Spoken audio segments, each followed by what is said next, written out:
Hey, we're back for another coaching corner conversation thingy. Woo. Yay. All right. So today we're doing ADHD things. Why don't you tell us? Every day we're doing ADHD things, but today we're intentionally talking about ADHD things. Yes. But why don't you tell us which things we are intentionally talking about this time? I thought today it would be fun for each of us to tell kind of our own little ADHD story about how we figured out that we had ADHD. I can go through like the put a finger down if of the most common ones, and then some of the less common ones that are absolutely associated with ADHD that people don't realize and typically just beat themselves up for like that characteristic being a descriptor of them. So let's do put a finger down challenges. Okay. Start there. Okay, great. Let me go find my list. Okay. Oh, great. Okay, so there are 10. Okay. Are you easily distracted by extraneous stimuli or irrelevant thought? Yes. Do you frequently make decisions impulsively? Especially with money, turns out. Just ask Chris how he feels about that. Do you have difficulty stopping behaviors or activities when they are engaging and of particular interest to you? Yeah. Okay. Yes, but also that's something I've learned to cope with really well based on my childhood. So yes, I struggle with this is something that was absolutely present when you were younger and you've learned is not the best as an adult. Yes, exactly. Yes. Okay. Number 4. Do you struggle to follow through on promises or commitments you make to others despite good intentions? Not if I stay organized enough. But also yes. Because that's a big if sometimes. Exactly. Do you often start a project or task without fully reading or listening to the directions? This is probably the biggest thing that Chris and I go round and round on. He's like, did you read the directions? No. No. Really, everything in this world is common sense, and I am smart. I will figure this shit out. Exactly. If I need directions read, that's what you're for. Do you struggle to do things in their proper order or sequence? There's a proper order? Right. I was just like, I have a hard time recognizing that there is a proper order or sequence unless it's written out in the directions, but also I don't follow them. So obviously, yes. Yeah. Do you often drive much faster than others? I used to, but now I have 2 teenagers getting ready to drive, so I'm extremely conscientious. Oh, yeah. That's different. How I drive. Do you have difficulty engaging in leisure activities or doing fun things quietly? What's leisure? If it's not productive, what's the point? Don't you remember that I am a human doing? Yes, exactly. Do you have difficulty sustaining attention in tasks? So when we play board games, I literally can't listen. It's a thing. It's a thing. Okay. Number 10. Do you often have difficulty organizing tasks or activities? Yes. 10 for 10, I win. What's my prize? So I think you only need to have 6. And so when I did that, and I was like, yeah, straight up 10 for 10, but I only needed 6. Fantastic. I love being an overachiever. When we did the RADS test for autism and I saw my score, I was like, that's not so bad. And then I looked at like the actual scoring chart and I was like, oh, okay. I have 2 more that are less. These aren't numbered. I used 1, 2, 3, 4, 5, 6, 7. Okay, there's 7 of these. Are you ready for the next list? Yes. Okay. Do you have trouble getting started on tasks? Yes. Do you find that you often have to reread a paragraph or an entire page because your brain forgets that you're reading and gets distracted? Do you know how dumb I felt my entire childhood? I do actually. I know. I know you know. But yeah. Also, it doesn't just apply to reading. It's like when I'm listening to a podcast or an audiobook. and my brain gets distracted. And I'm like, oh, fuck, let me back that up and listen to it again. And my brain gets distracted at the same point. And it's like 6 times I have backed it up. And I'm like, I swear to God, I'm going to focus this time. And then I'm focusing on how determined I am to focus, that I still don't actually listen to the thing. It'll be different this time, I swear. Yes. Like, oh my God, what is wrong with me? I swear. Like, she says 2 sentences. I just need to listen to these 2 sentences. Mm-hmm. Are you chronically late in your personal life, no matter how much time you give? No, because I'm too much of a people pleaser. I have worked on it. Like, this is the one that I have worked on because I got so much shit for it. So I don't know. I'm trying to think. So for me, it's 2 things. One, I'm too much of a people pleaser, and I have too many bad feelings if I make somebody late or I'm an inconvenience to them. But also, my bigger one is I have a thing to do paralysis, so I can't do anything else until that thing happens. I struggle with that more than I do lateness. No, I still struggle with lateness. Like, oh my God. And if I have to get my kids ready, also, I underestimate. That's the thing, is it's time blindness. I underestimate how long everything is going to take. Everything in life only takes 5 minutes. And so if I have 3 things to do, 15 minutes. Absolutely. Yes. And I have the paralysis where I have to, I've counted backwards. I know when things need to be done and I can't do anything else anyway. But I live with 2 people who are completely and totally time blind. And you know that meme that goes around of like the wife has, to get herself ready and the kids ready and feed the dog, walk the dog, whatever. And then the husband's only got to put on his shoes and they're still late anyway. That is my life times 2 partners. I have to lie to Logan. The other day, gosh, this was it last week or the week before? He was like, what time do we have to leave? He was like, what time do we have to leave the house?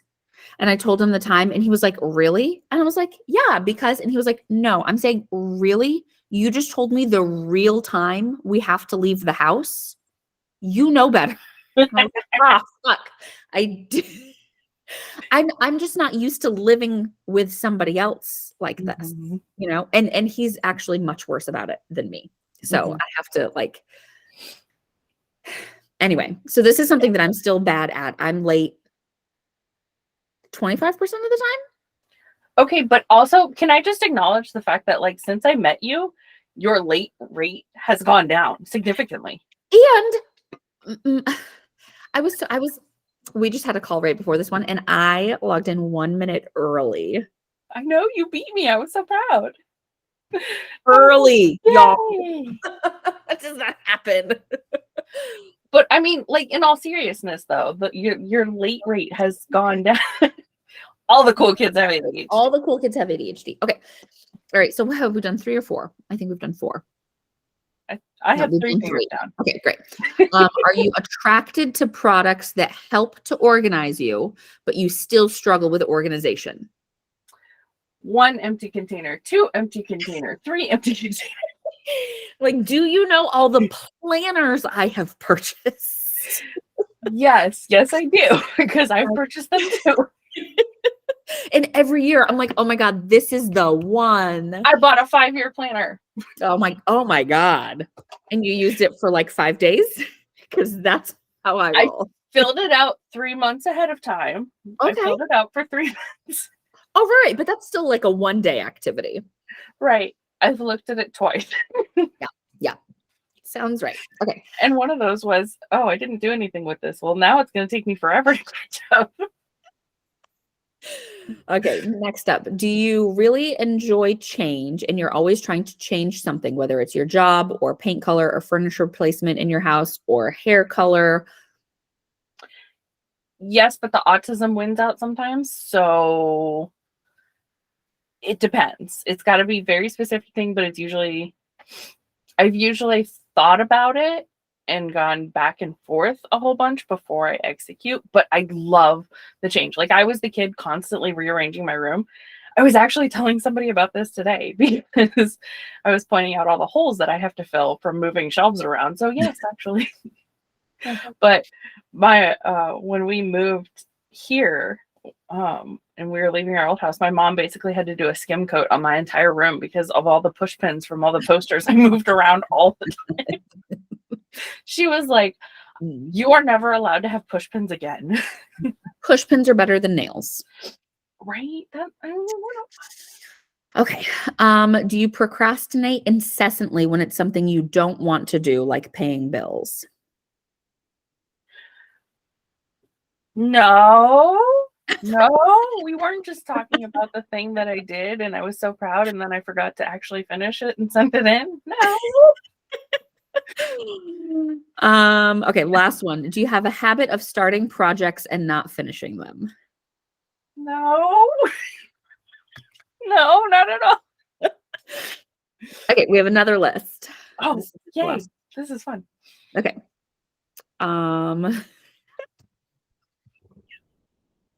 What's wrong, Chastity? Do you ever forget what you're going to say even while you're in the middle of saying it? No. And Do you feel like you're constantly making lists for yourself, but then you forget to stick to them or just forget that the list exists altogether? what list? Do you start working on a task and an hour later find yourself in another room working on something else that wasn't planned with the first task completely abandoned? Look, it's not my fault that I have to do this thing before I can finish this thing, but then this Right. thing has to be moved out of the way. It goes back to doing things in sequential order. I didn't understand the order in which they needed to be done, and I had to start 6 other tasks to realize that this is the one I should have done first. Right. Yes, absolutely. Not my fault. Do you have a hard time reading a book all the way through, even if you were an avid reader when you were younger, and even if it's a book you know you'll enjoy?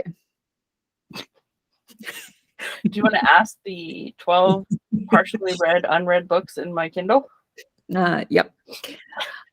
Do you always feel like you're not doing enough and like you're not living up to your full potential? Potential? What the fuck is potential? I never had any of that. I've been screwed since the get-go. No, but like that's how life really felt before I actually started coaching, because that's what I've wanted to do since I was like fucking 12 years old.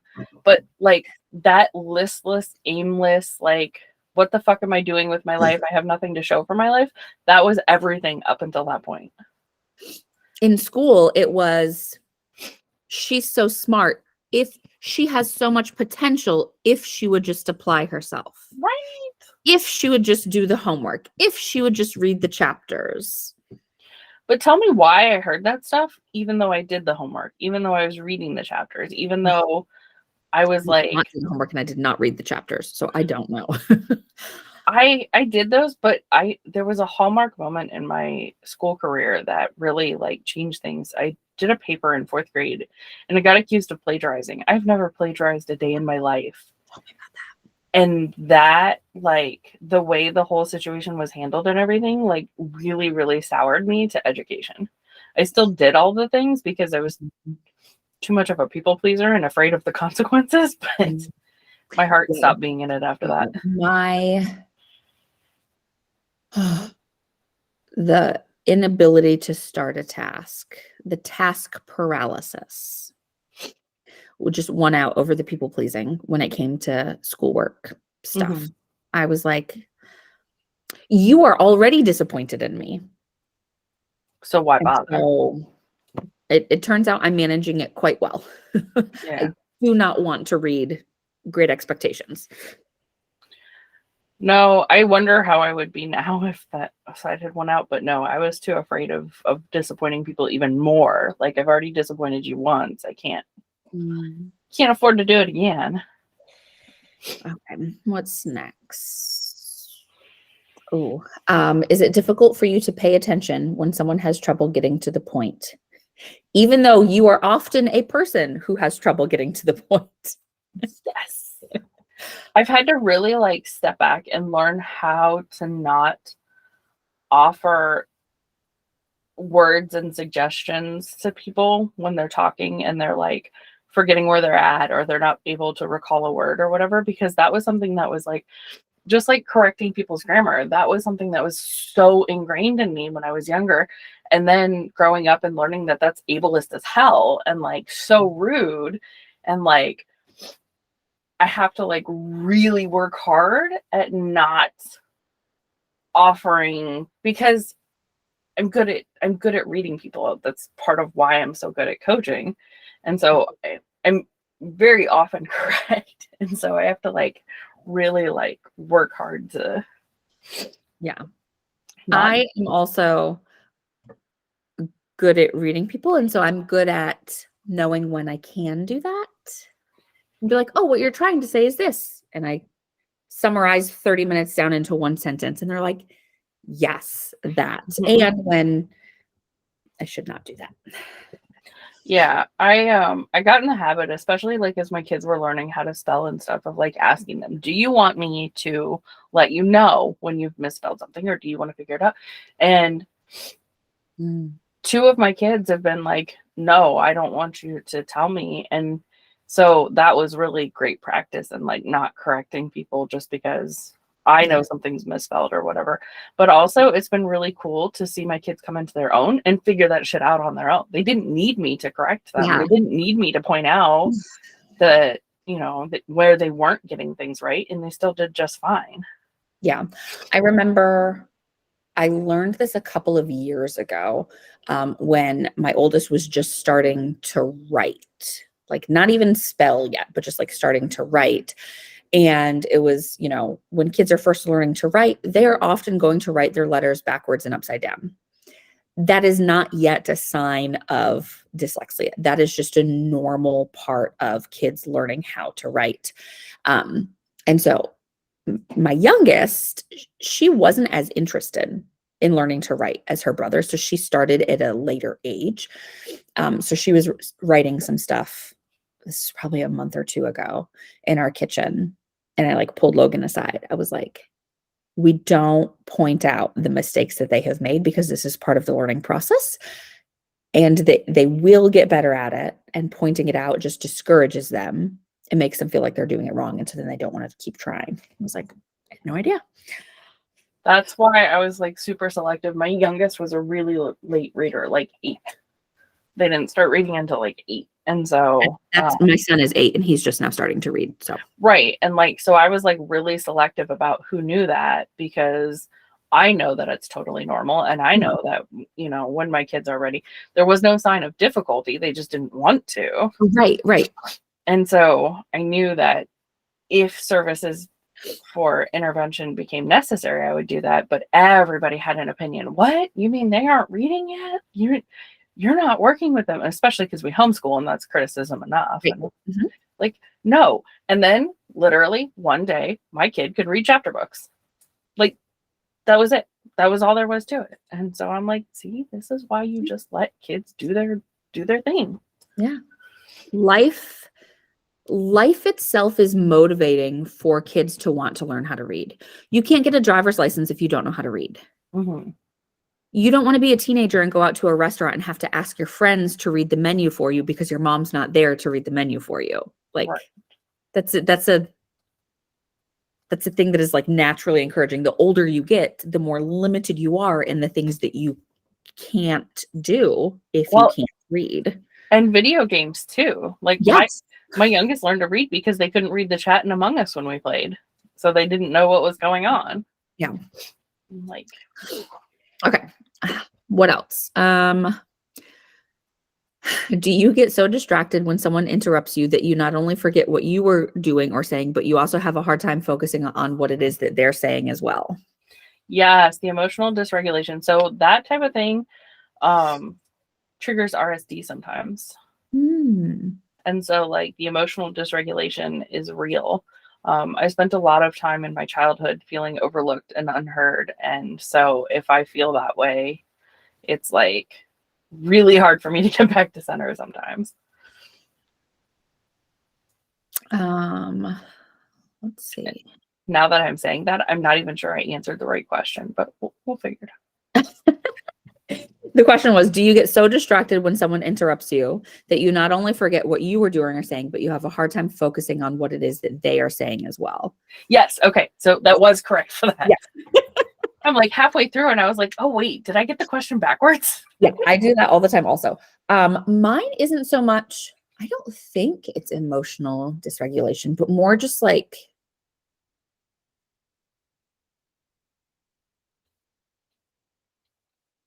I don't know. Like I get so caught, I'm like,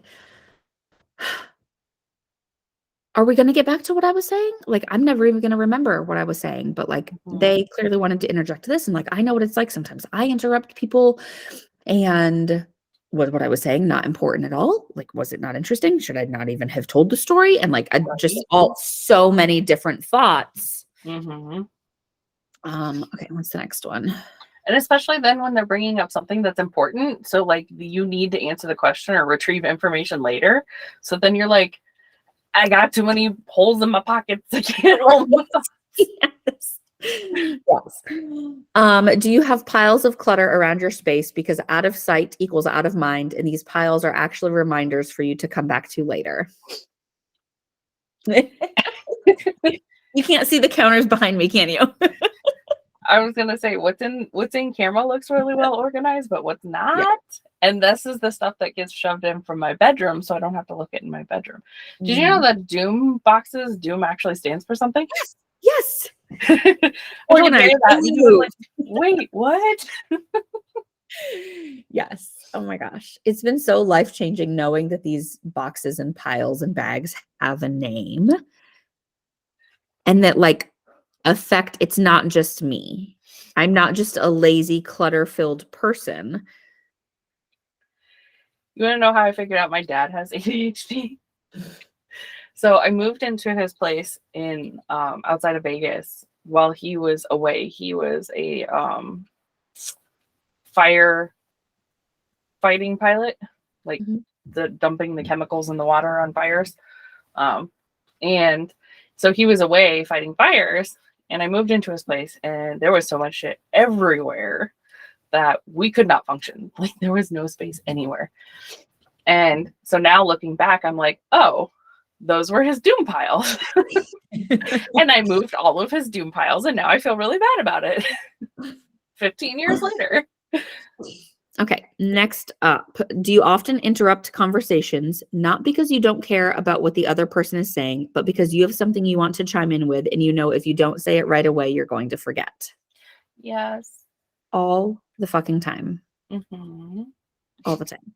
But also, again, it brings up RSD because I'm so used to like people not caring what I have to say. And like, And this is, I almost interrupted you because I had something also. no, I mean, that was the end of my thought. Like, I could have Okay, carried good. on with it, but like, This is also hard raising a child that has ADHD, because I yeah, think it's very important to like teach children like you don't get to just come up and interrupt adults whenever the hell you want when they're talking, like, but also like you have ADHD and I know what that's like, and like there's such a high likelihood that you are going to forget what you need to say, and so like it's such a delicate balance. and then also not doing the same to them because we grew up in an age where nobody cared what kids had to say. Right. None of it was important, which is why I feel the way I feel now as an adult. But one of the things that we did is like we taught our kids to like come be present, wait for an opportunity to say excuse me, and then I try and give them a visual cue that I've Mhm. heard them, I'll get to them. And um just lots and lots of reminders of like we don't interrupt conversations. Mhm. And also, as an adult with ADHD, if a child does come up and politely say, "Excuse me," and I say, "Oh, just a second, let me finish my thought," then the other person responds to my thought, and then I have a new thought, and then it's like 10 minutes later, and this precious child is still standing here Yep. because I have forgotten about them, even though they were right here. Yep. I don't Yeah. know anything about that at all. Okay. Last one. Do you often miss what's going on in the movie because you start paying attention to or thinking about something related to the movie other than the dialogue? All of the movies that I haven't watched that I've watched. Yeah. Yeah. And then I don't want to interrupt and be like, what did I miss? Okay, so I think literally all of those applied to me. What was that, like 25-ish? Mhm. I want to go Yeah. back. No, that sounds like, hold on, 18, 19, 20, 21, 22, 23, 24, 25, 26, 27 things. That's a lot of that's a lot of the ADHDs. That's 27 out of 80. Yeah. Okay, so how did you figure out that you had ADHD? Oh, okay. So my story goes back way back because my youngest was born, and around 4 months they've always been medically fragile, but we didn't really realize it until around 4 months, if that makes sense. Yeah. And as a result, they ended up getting occupational therapy, speech therapy, physical therapy, all those things. And the occupational therapist noted a lot of things that seemed to fall in line with autism and ADHD, but they were too young for any sort of a formal evaluation. And then we happened to see the OT at one point in time, and she was like, did you get them evaluated? Because I feel like they might benefit from being evaluated. So they were 7 when we did an evaluation, and going through the process, I was like, oh, well, that's me too. Oh, wait, that's also me. Like, wait, I was this exact same way when I was a kid. Hold on. But that's also so it started with just sensory processing disorder. So when my kid was being evaluated by the OT and going through therapy there, all of the sensory stuff was coming up, and we were dealing with a lot of sensory processing disorder. And I was like, wait, that's me, that's me, that's me, that's me. So then once I knew I had sensory processing disorder, it became a lot easier to identify how that played into ADHD and now autism. Mm-hmm. So it's been a thing. Yeah, I find that's actually a really common way that moms especially find out they have ADHD is getting a diagnosis for their children. Mm-hmm. The amount of people I know personally, yeah, that's not surprising at all. Okay, I'm trying to find the post.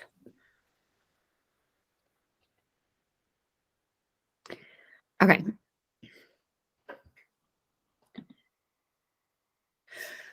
Okay, so for me, it was June 6th, 2021. So really not that long ago.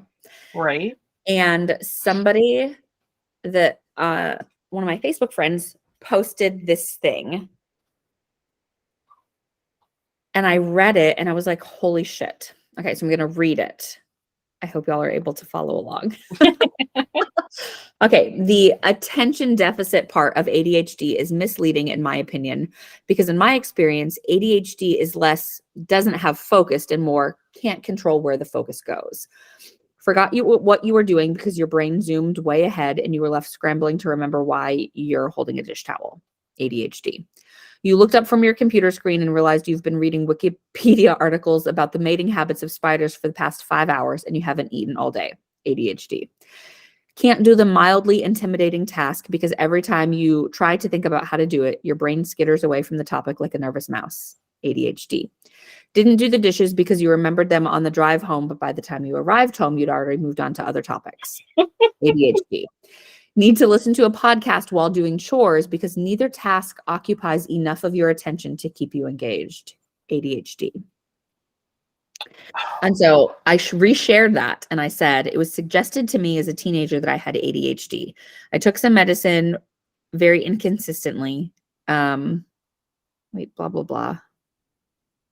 Basically, if this is truly a description of people with adult ADHD, then I most definitely have it. My question is, friends who have never been told they have ADHD, do these things still happen to you? Is it just a normal part of being human? I'd really like some feedback about this. And I had 39 people comment. And enough people commented and shared resources of like, go here, listen to this. And it led me to a podcast where it's a woman who has ADHD, and she found out when she was getting her son diagnosed. Mhm.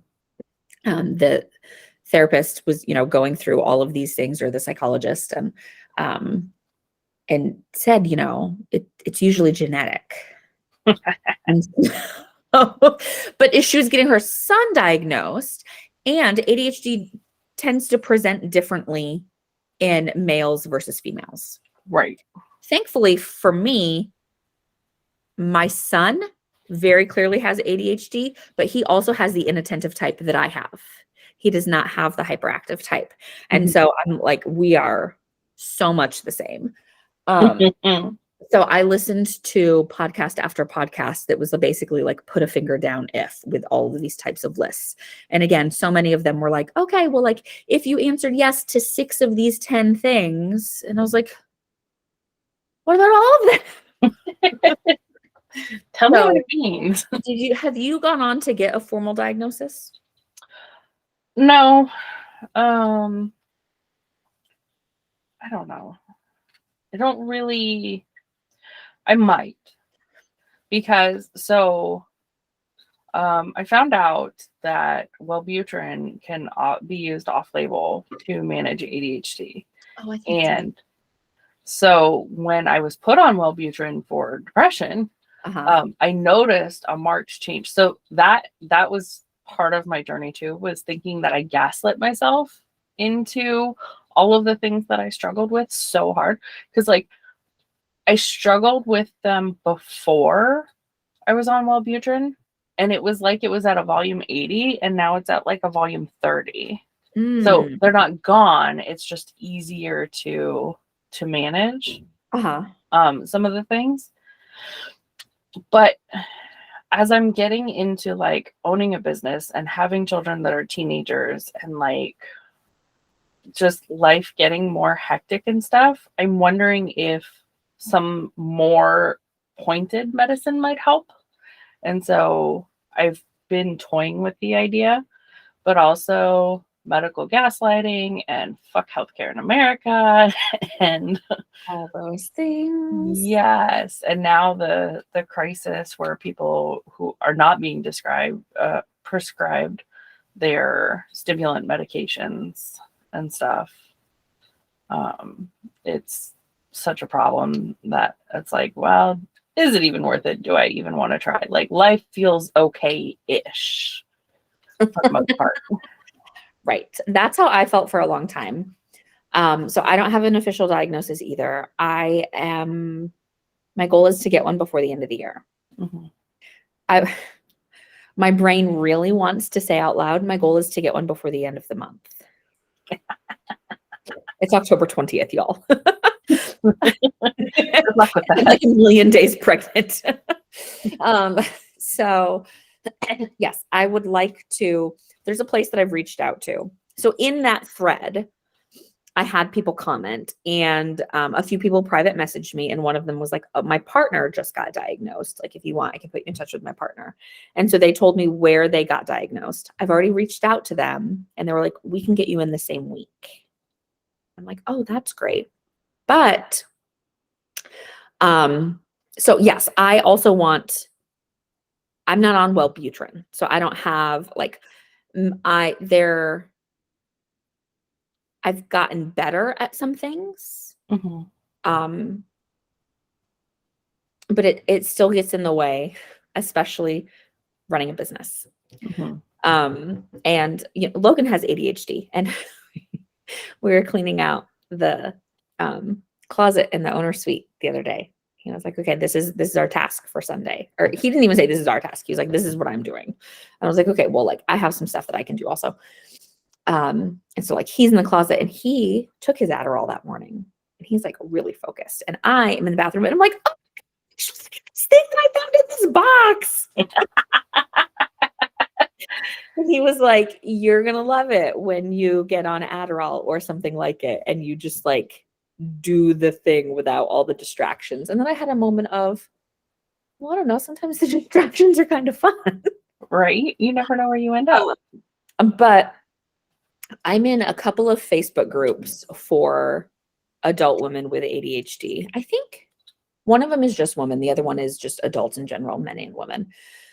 And I've seen a lot of posts of people who were 100% convinced they had ADHD. Mhm. And then they went in and the doctor was like, no, I think you just have anxiety or depression or you're bipolar. Nobody has ever suggested to me or that I have anxiety or that I struggle with depression or that I'm bipolar. And so I'm not really worried about any of those things. And like all of my, a big part of ADHD testing I know is like, you have these symptoms now. Were they also present when you were a child? Mhm. Because you don't actually outgrow ADHD. More often than not, it actually gets worse as you get older, not better. Right. So I remember when I was a kid, I never heard about like that being a thing that affected adults. Mostly children, primarily boys. And so when I was a teenager, and I moved in with my aunt and uncle when I was 11. And a few years later, my aunt kept saying, like, I think you have ADHD. But I would also hear her talk about these other people's children that had ADHD. And she would always describe them as like a wild child. And that was absolutely not me. I was not a wild child. And so I was like, no, I don't think I do. And so then when I went in, they took me in to see just a primary care physician. And the doctor was like, oh, okay, well, here's some Adderall. Take it.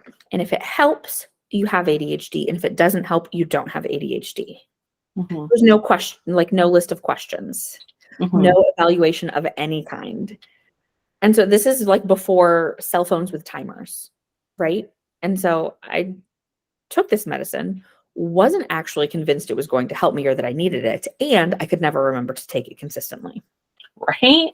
So, Right. I I don't know. I had like 8 different thoughts and now I can't remember any of them. So our house is a very large mix of hyperactive, inattentive, and combination. And so it's been interesting trying to accommodate all of these and manage all of these people with all of these different things that show up at different times and like all of this stuff. Chris is very much inattentive, which it's nice to have one strong inattentive person if you're going to have all of these neurodivergencies because it's not everybody always being hyperactive. It's not everybody struggling at the same time. There's usually one calm, reasonable voice in the storm that's like, okay, hold on. We're all spinning out here. let's take a beat and so like interestingly enough, like okay, so like open plan tangent, but like open floor plan concepts, open concept floor plans, whatever. Mhm. Like that's great for ADHD because you can see all of the things. You have more visual, whatever. But so what happens when the open concept is bad because then there's too much stimulation and people are overstimulated constantly because there's no division of sound, there's no division of light, there's no division of, chatter. And so like, yeah, that's a thing that like nobody would have prepared me for. Yep. That's So Logan got diagnosed. So my ex-husband does not have ADHD. Pretty sure my daughter also does not have ADHD.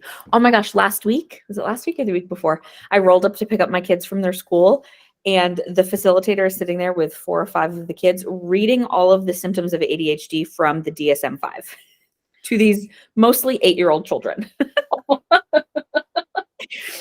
And I was like, I already know that 3 of them have ADHD, whether or not they've been diagnosed. Like it's been a conversation like among the parents. And so when we got in the van, I asked my son, I was like, what did you think based on what they said? Do you think you have ADHD? And he was like, oh yeah, absolutely. And I was like, Evelyn, what do you think? And she was like, no, I don't think so. And I was like, that tracks. I agree with both of you actually. Anyway, so my ex-husband does not have ADHD. It does not appear as though my daughter has ADHD. Which is like so fun and fascinating for me and Logan. Okay, so I don't know that I've said on here, Logan is transgender. And so he lived 38 years as a woman before transitioning. So he has experience being a woman and a man with ADHD. And he got diagnosed in 2019. So still not that long ago. And like, what did Evelyn do or say the other day? And he was like, the follow through that it took for her to like remember and do this thing, whatever, like our minds were just blown because we were both like, neither one of us or my son, like, our brains are just like not even capable of that. And so the fact that like the youngest among us, but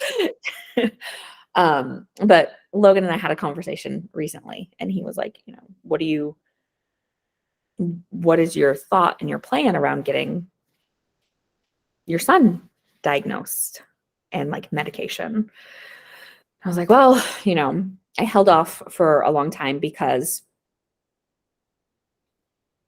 I know like a diagnosis isn't going to change. He's not in public school, right? And so it's not like there are services or anything like that. Like he's already in a small alternative school that is really great for, you know, those who are neurodivergent. And but there's still, it's so interesting, even though I have ADHD and he struggles with a lot of the same things that I struggle with. And I know what the experience was like for me as a child. I still find myself getting frustrated with him for things, for like not remembering things, or for like me having to say his name 19 times in a row before it finally gets his attention because he's so focused, hyper focused on whatever he's doing. And I was like, you know, that I think I do want to get a diagnosis for him and explore medication, because almost every adult that I've talked to who was diagnosed as an adult, or who, at the very least, who was not medicated as a child, feels this sense of sadness over what they experienced as a child because they either didn't know they didn't have ADHD or they weren't medicated for it. And so they experience these things that neurotypical children don't, and they also didn't have to. Mm-hmm. And I know that's definitely my experience. Like I look back on things and I'm like, if I had really known, if I'd actually had a real evaluation and I had a doctor that took it seriously and parents that cared to follow through. One of the big things with people with ADHD, we don't have any fucking follow through on shit like that. At 16 years old, I should not be left to my own devices to take my ADHD medication. Right. That shit is bananas to me, that my parents did not follow through more on that. Right. And I think about like the way a lot of mine is like the way that it affected me in public school, but still like my relationship with my family. Right. And like, you know, they would tell me to do something and I would forget to do it. Or they would be like, you need to go outside and like pull the weeds and rake the leaves. And like, it was such like a mind numbing task that I literally sat in the front yard for 3 hours not doing it. Not because I was being stubborn, not because I was like defiant and like, oh my God, I'm not going to do this, but because it was like, I could not convince my brain to make my body do the thing. Okay. Wow. You just unlocked a memory for me. Crazy. I was tasked with doing a ridiculous amount of laundry before my friend came over, and I sat for hours and hours and hours and didn't do it. And then got pulled from hanging out with my friend to go handle the laundry in a very, I don't know whether or not it was actually humiliating, but at that age, it felt humiliating. And it's like, what would it have been like if there was more understanding? Like, what would it have been like if there was more awareness to like how this will affect things? Because it certainly didn't make me want to do laundry anymore. Yeah. And I think about like, if my son was struggling with depression, I likely would not hesitate to get him the medication that he needs to help him function. Right. And sadly, we do still live in a world that is designed for neurotypical people. Right. You know, since I figured out I have ADHD, my mind is blown at how many other adults I know with ADHD, but it was just never talked about. I Mhm. had no idea. I thought like I was in this teeny tiny little minority. And like I feel like every week I meet somebody new or it comes up in conversation about somebody that I already knew and I'm like there are so many of us. But the world is not designed for us. I actually think that there are actually more neurodivergent people than there are Oh, absolutely. neurotypical Did you people. okay, so I heard this from a different podcast. This is not my idea. But you know, you'll hear sometimes stories and people talking about like, oh, ADHD is overdiagnosed in America, like that other countries, their kids don't struggle with this. Okay, but where did white America, where did we come from? We came from Europe. Who is more likely to be like, yeah, let me get on a ship and travel halfway across the world and like, who knows what it's going to be like, but that sounds like a fucking fun adventure. People with ADHD. We like change. We like excitement. We like new things. We're risk takers. We're more likely to be entrepreneurs. And so, what happened, according to this person, which everybody I've talked to is like, yeah, that seems about right. All the people with the ADHD got on the fucking boat. And that's why America is like, that's why there's so many of us. Okay, yeah, that's not actually the worst theory I've ever heard. Right? Hey, So, let's just go and see what happens. Yeah. yeah. And I wouldn't be surprised if more people have ADHD than don't. Also because so ADHD is genetic. Mhm. There's also a lot of new research talking about how ADHD is also linked to trauma. Yes. We have both of those components. And so when you're somebody who like you know for sure that it runs in your family, but also you experience trauma. It I makes talked to sense. my therapist about this last summer, and I was like, how do I know if it's like really ADHD or if it's really just trauma? And she was like, it doesn't matter. She was like, you have both and it presents the same. Like everything is the same about it. She was like, so it truly does not matter. And then I think about like the trauma that, I mean, my mom, her dad died when she was 4. She has 3 siblings. He was a construction worker, fell off the steeple of a church. So Oof. not like it was a traumatic thing, right? And then like my grandma remarried this asshole and like so I know they all have trauma. Mhm. And then I'm like, but like and like what about before that? I'm like, how far back does the trauma go? And so like it's generational trauma and possibly also the genetic component as well. Everybody's got the neurodivergencies except for like 10 people. Yeah. Because your youngest is, I think, probably the only neurotypical person I know anymore.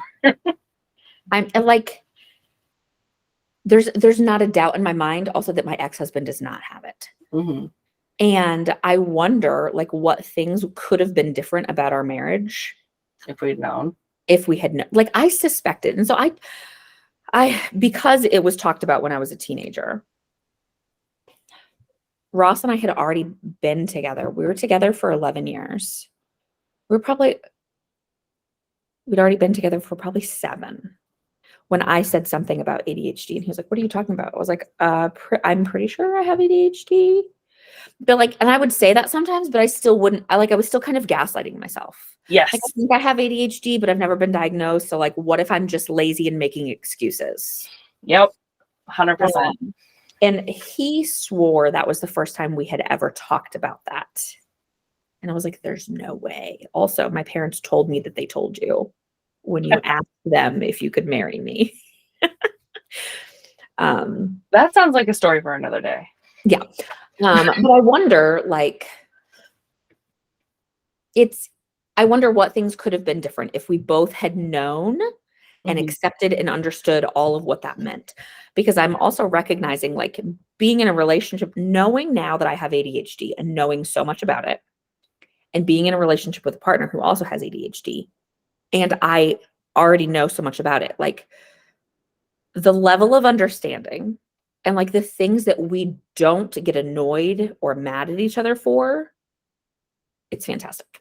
Yeah, I have the same experience with, being neurodivergent, having neurodivergent partners, knowing a lot about neurodivergency, and also being a healthy humaning expert Uh-huh. and how to handle shit. Like,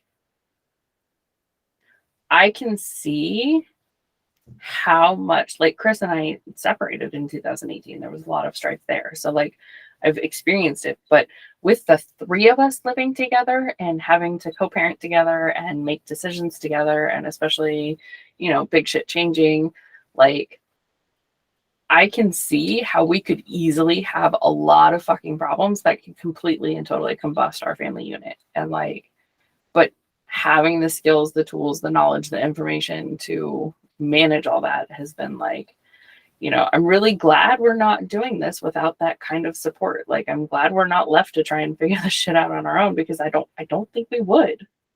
I think we would fall apart at the very least anyway. Yeah. So, yeah. Okay. This has been a long one. It has. I was noticing that. We originally agreed to try not to go over like 40 or 45 minutes, and I think we're at like 50, 55. Well, our last ADHD one is over an hour long, so that tracks. Oh, right. But that was before we decided we were going to do them consistently. This is true, which has not been all that consistent, which is consistent with ADHD. ADHD. Right. So I want to have a few more ADHD conversations. I want us to talk about like the difference between task paralysis and procrastination and procrastivity and some other things as well. I'm down for that. In the future. I'm adoring this conversation, and I'm really struggling to focus because it's time for me to leave to go do something really fun. So great. I'm just done. I'm not having a hard time focusing. My brain is like, we're done. We have to pee, and it's been a long time and we're done.